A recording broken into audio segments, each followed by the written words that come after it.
Ever feel like you're doing everything right, trying to be a good person, maybe even going above and beyond, but something just isn't clicking?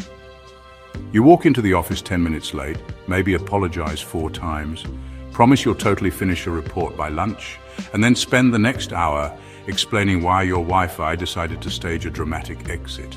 Everyone nods politely, sure, but inside, they're probably quietly crossing you off the list of people they truly rely on. Sound familiar? It's a tricky spot, isn't it? You're not a villain, not by a long shot.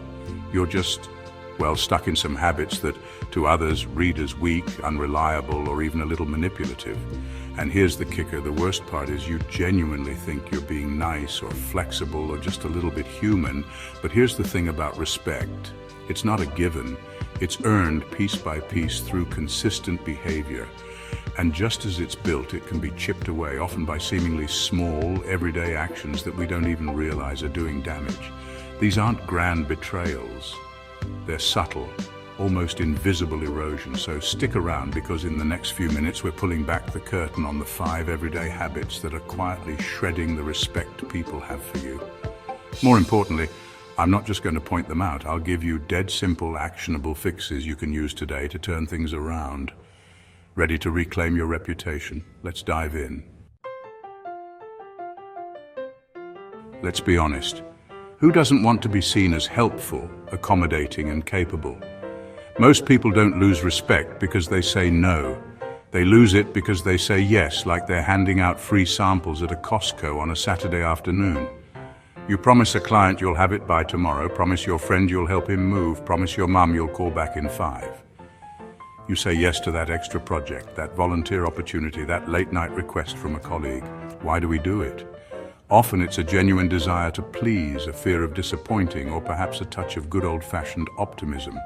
We truly believe we can do it all. Then the clock strikes midnight and you've delivered on exactly none of it. Or maybe you delivered but the quality suffered, or you had to pull an all-nighter, burning yourself out in the process. Neuroscientists have a term for this, the optimism bias. Your brain literally plays tricks on you, conveniently deleting past failures and making you believe the future will be easier, more manageable than it realistically is. You think, oh, I'll totally get that done in an hour, forgetting the last 3 times it took 3 hours. The world, however, keeps score. Every time you miss a deadline, every time you fall short on a promise, people don't just forget it. They downgrade your competence and reliability by roughly 15%, according to repeated workplace studies. That's a significant hit to your credibility, isn't it? So what's the fix for this insidious yes trap? It's stupidly simple but profoundly effective. Add a 50% buffer to everything. If you think that slide deck needs 2 hours, block 3. If you estimate a task will take a day, tell yourself it's a day and a half. When your boss asks, can you finish by Friday? Don't reflexively blurt out yes, pause, take a breath, triple the buffer in your head, then confidently say, you'll have it Monday morning. Now here's the magic. If you deliver Monday, you look like a hero. You under-promised and over-delivered. If you still manage to get it done by Friday, fantastic. You've just delivered early, making you look even more reliable and efficient. This isn't about being pessimistic, it's about being realistic and strategic. It's about distinguishing between firm commitments and aspirational goals. You can still be ambitious, but you need to be honest about your capacity. Stop being so generous with your mouth and start being more generous with your calendar. Your reputation and your sanity will thank you. Have you ever sent a perfectly clear 2-sentence email only to follow it up with a 3-paragraph apology explaining why you worded it that way, why you sent it now, and how you really truly didn't mean to bother anyone? If so, congratulations, you've just told the world, subconsciously, that your opinion carries less weight than their potential disapproval. You've signaled insecurity, and insecurity, unfortunately, is a respect vacuum. Over-explaining, whether it's an email, a verbal justification, or a defensive monologue, invites people to poke holes. It screams, I don't trust my own judgment, so please validate me or tell me I'm wrong. Confident communicators, the ones we naturally look up to, don't feel the need to justify every action or decision. They operate with an internal sense of authority. They use the ELI 5 rule. Explain it like they're 5. 1 concise sentence of context, 1 clear sentence of action. They cut through the noise.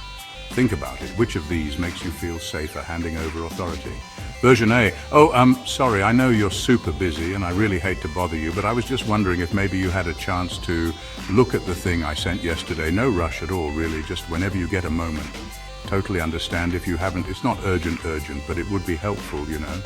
Or version B. Did you review the budget? I need your green light by 3 p.m. today. Exactly. Version B, every single time. It's direct, it's clear, and it respects both your time and theirs.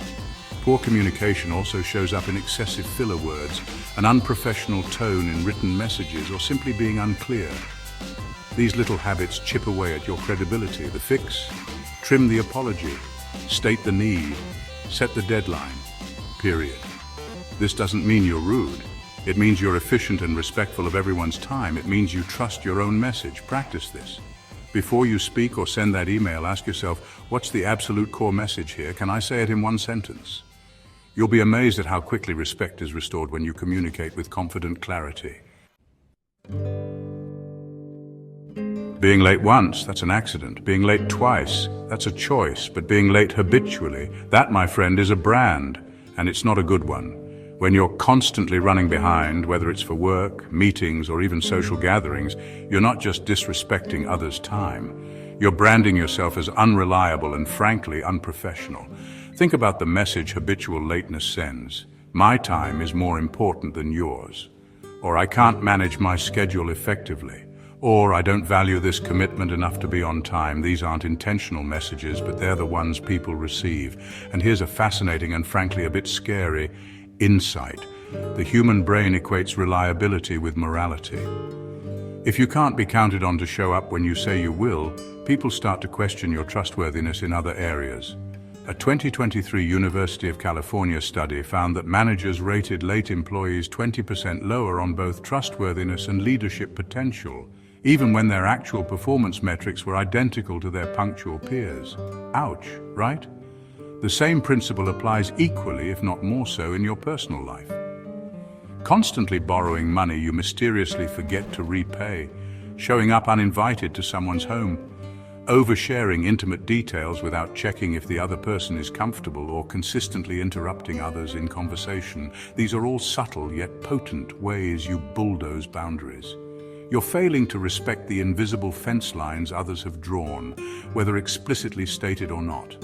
This isn't just rude, it's deeply disrespectful. When you cross these lines, people don't just resent you, they record it. They start keeping a mental tally. Every time you take advantage of a flexible policy, every time you overstep a personal boundary, it's a chip off the block of trust. Soon that block is gone. Sustainable relationships, whether professional or personal, require balance, fairness, and a deep respect for agreements and unspoken limits.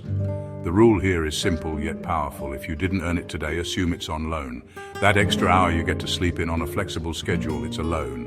That colleague who covers for you, it's a loan. Treat these privileges and acts of kindness as precious commodities. Return favors before they're even asked. Keep score fairly, recognizing that relationships are a two-way street. And most critically, respect the invisible fence lines others draw, even if they're just hinted at. Do that, and you'll stay invited to the team, to the conversation, and into people's lives with genuine respect. All right, quick question. Which of these habits hit you the hardest? Which one made you think, yep, that's me? Drop the number 1 through 5 in the comments below. I actually reply to every single one with a custom fix or an extra tip. And hey, if you're serious about leveling up your presence and want more psychology-backed tactics to truly elevate how others perceive you, don't forget to hit that subscribe button and ring the bell so you don't miss the next video. Let's build that respect together. So there you have it. 5 seemingly small habits that can secretly, subtly but surely destroy the respect people have for you. But here's the good news.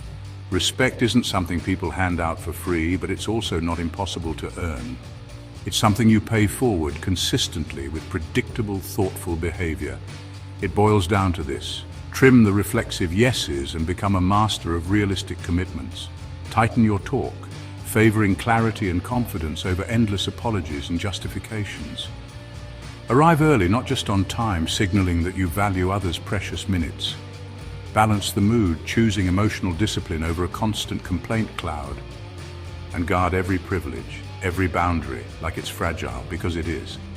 Master these 5 moves and you won't need to chase respect or demand it. It won't be something you have to worry about. Instead, it'll quietly, steadily start following you. You'll become that person others genuinely trust, admire, and look to. And isn't that a powerful place to be? See you in the next